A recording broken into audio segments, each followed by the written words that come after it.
Jeremy and Mark had this unholy alliance to control Erie County. Now, what does that mean? What do I mean control? Who can control anything, right? It's hard. It's hard even for them, obviously. They lost power. And someone may come back and say, or defend one or the other and say, they're not that close. Well, they were pretty darn close for a long time. Let me back up. Where does Jeremy come from? Jeremy is a party guy. He worked his way up in the party, and he defeated the old system. The old system was Steve Pigeon, who, had this absolutely horrible fall from grace and went to jail for, I believe, some of the worst crimes imaginable. But Steve Pigeon, before Jeremy, was even more powerful than Jeremy. So Jeremy was the outsider to beat Steve Pigeon once upon a time. Now, that's before I was in politics.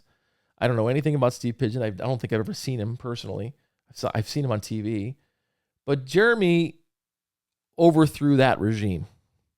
And there was always a lot of bad blood because that regime was connected to Kennedy and to, people will deny this now, but Kennedy and to Byron Brown. And so there was a new power, and that power was the Zellner polling cars group. And to some extent, Sean Ryan. I mean, Sean Ryan, I don't think is close to Jeremy now, but I think he endorsed him. It doesn't matter. Jeremy replaced the old regime and became a power in and of himself that was difficult for me to deal with personally. Almost impossible to deal with, if I'm honest. I don't want to go over every grievance I have, but I ran for Congress and the guy wouldn't pick my phone up. He wouldn't hang my signs up. There were times where he was forced to, like when I came close to beating Collins. But even then, I sued him. Well, he sued me to prevent me from impounding the ballots. And he sued me multiple times when I was running for office, and he was the head of my party. He called me MAGA in the newspaper. And then when I tried to primary Kennedy, he was horrible to me. Listen, it's weird for me today to see some of the people that once used to mock me when I would challenge Jeremy, cheering Jeremy's demise. It is very strange for me to see that. I don't cheer anybody's demise, but I do think it's good for Western New York that Jeremy's got a taste of humility. Like I said, I saw him a week or two ago for the first time in years, and I can tell you the guy was not himself. The normal self-assured cockiness of him was gone. I think he knew that his power was fading. Doesn't mean he's gone out of politics. Again, he has a lot of powerful friends, but he's gone. And I think that's actually good. It's real. No, I don't need to be safe with my words here. It's very good. It's healthy. These jobs should not be permanent. They should not be sinecures for life. And primaries are good. That's why I tried to primary the congressman before. That's why I believe in primaries. I think that's good for our country. It's not always comfortable. It's awkward, but if they're done respectfully, Okay, I'll get to Rivera in a second because I think his story is quite remarkable. But I want to say also about this whole thing about so-called political expertise. Nobody in the history of politics had more money to spend locally on a state Senate campaign, or more powerful friends, or more powerful consultants, or more powerful pollsters, or all this other stuff you supposedly need to win than Jeremy Zellner. Okay? I mean, this is the guy that had all the institutional knowledge. He had all the people behind him, and he lost. Okay? That tells you if the timing is right, anybody can fall in politics. And everybody in politics has a shelf life. And that's the way it's supposed to be, guys. It's not supposed to be a permanent gig. That's why I fought for term limits on Grand Island. That's why I believe in term limits now. This is not supposed to be a permanent gig. All right, so let's talk about Rivera. So Rivera is a handsome, very cool, like when I say cool, not like cool like he's a cool dude, like cool, like calm guy. Listen, when I was making the same arguments he made against Jeremy, he wasn't exactly sticking his neck out for me. So like, I don't have a super close relationship with him, but every time I've met him, I thought, well, this guy's really kind of easy to deal with.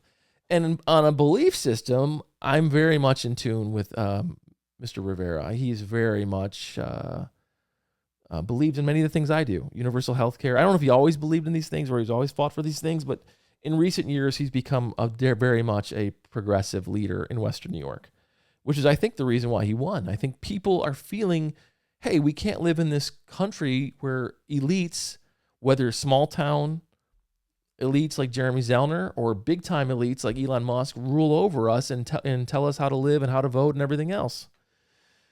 So I think it's great that John won. Again, like, he's handsome, easy to talk to. He's not exactly an outsider. He comes from a very prestigious political family. His father is one of the most powerful people in politics in Western New York himself. But that makes John's victory even more fascinating, because John went against the party and won. Even though guys like him, made men, so to speak, usually do not go against the party. They usually do not fight the party. They usually go along with the flow and wait for their turn. John said, you know what, Jeremy, you rigged the system. You rigged the special election so you could get appointed to this position. This is bull. I'm fighting you. It's kind of what I try to do when I ran for Congress. But John definitely has more political savvy than I do. He was able to pick the fight at the right time, and he had the right people behind him. So much of what I did was so really, really just like shoestring and grassroots. John had the power of the unions behind him. He had his political pedigree of his family behind him. He was right on the issues, okay? And I said, what John did is unusual. I knew John was going to win too, because I was talking to all the young people on Grand Island. Grand Island is not the most progressive place, and they were all telling me we're voting for Rivera. Now, that being said, you might be saying, well, Nate, why didn't you go stronger for Rivera? Well, because I'm running for office, and I've learned the hard way. You fight your opponent. You don't fight every single person. And I wasn't about to endorse Jeremy, no way. But I wasn't about to jump into a fight that I didn't fully understand and wasn't asked to jump into. Well, I was asked, but I was asked by you know who, but I decided not to. I said, listen, I'm not doing that. You've been a tough guy to me in the past, and I'm not going to pick a fight with you, but I'm not helping you in any way. So I stayed out of that fight, but I'm glad it worked out the way it did. It doesn't mean I hate Jeremy. It doesn't mean I want Jeremy to be kicked out of politics forever. I think Jeremy, like I said, is humbled. I think it is just a breath of fresh air that we don't have these bullies sitting over us anymore. I can tell you, listen, I've said it 100 times. What happened to India Walden was criminal. The way they treated her, okay, was criminal. And one of the only people that stuck their neck out for India Walton was John Rivera, okay? So this is kind of like a healing in many ways, I think, for Erie County. And again, even though Jeremy thwarted my political ambition in a lot of ways and made, a lot of the negative stereotypes or negative beliefs about me come from Jeremy and what Jeremy has said about me over the years. And I've never done that to Jeremy. But I don't have a grudge against him. I hope he's fine with his family and moves on. And I hope you learn from this that politics is not supposed to be managed behind the scenes. It's supposed to be managed and open. There's supposed to be open debate. There's supposed to be open discussion. There's supposed to be open transparency about ideas.